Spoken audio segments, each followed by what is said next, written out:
You mind just kind of breaking it all down after school and just going out there? And Yeah. then how the heck did you win Big Brother, dude? Yeah, I'll quickly summarize what has been a wild 4 years now, 4.5, four and some change. I don't even know. And we started the podcast about 4 years ago, and so it's Yeah. kind of like full circle now. So, but yeah, it's dude, great. It's Let's hear it.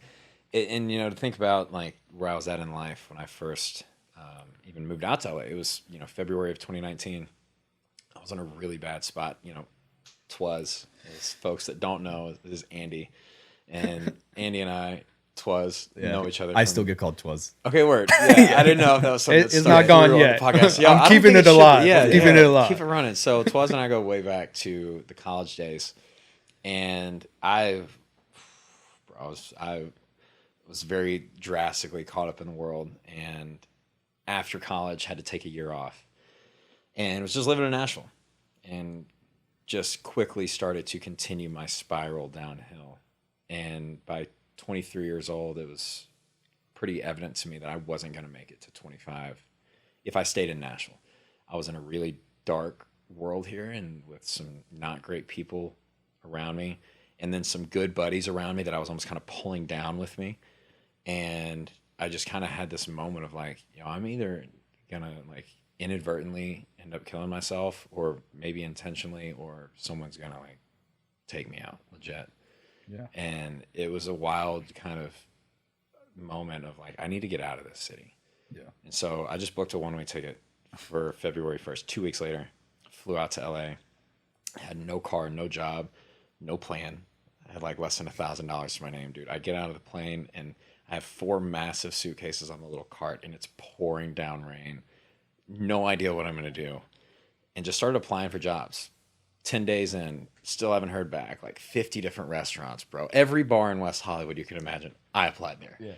No one's calling me back. I'm like, yo, what is the deal? I'm at lunch. I see on Instagram there's this ad to go to Big Brother. So I go, I applied. I ran to this casting call. I was like one of the last people in line. Jeans, boots, and a t-shirt. Never thought I'd be on a reality show, nor a desire to be on one. And they loved me. And at that time, I was really struggling. At that point, it was like 2 years of pretty good Xanax addiction, a lot of cocaine addiction as well. Which was very prevalent at Tennessee, let me just say. Yeah. And apparently, from what I've heard, it's only gotten worse. Now you got fentanyl coming into the mix. And I'm so thankful that, like, rolling up on 3 years clean in October from the hard drugs, I was Cali sober for a little bit, That's- but that- like, that- There you go. it's the Lord, man, for real. Yeah, He delivered me from that. I took my last drink in July 4th of 2022. So a little over 15 months fully sober. And yeah, when I was in LA though, at that time, it was very much not. And I had some things happen, got into a really bad headspace, and had a lot of suicidal thoughts. Tried to take my own life in April of 2019. And then in May of 2019, I had a stress-induced blood clot that I had to get cut out while high on cocaine. And then a month later, had gotten put on the show, and didn't disclose any of that information to like the casting producers or anything like that. And so kind of just went in there and got cut off cold turkey. So it was kind of like a rehab for me almost, but a competition show on national TV, and ended up winning the show. It was a wild season. It was a lot of things that kind of just unfolded, and it changed my life in a lot of ways, saved my life, because I don't know if I could have made it through that summer in LA.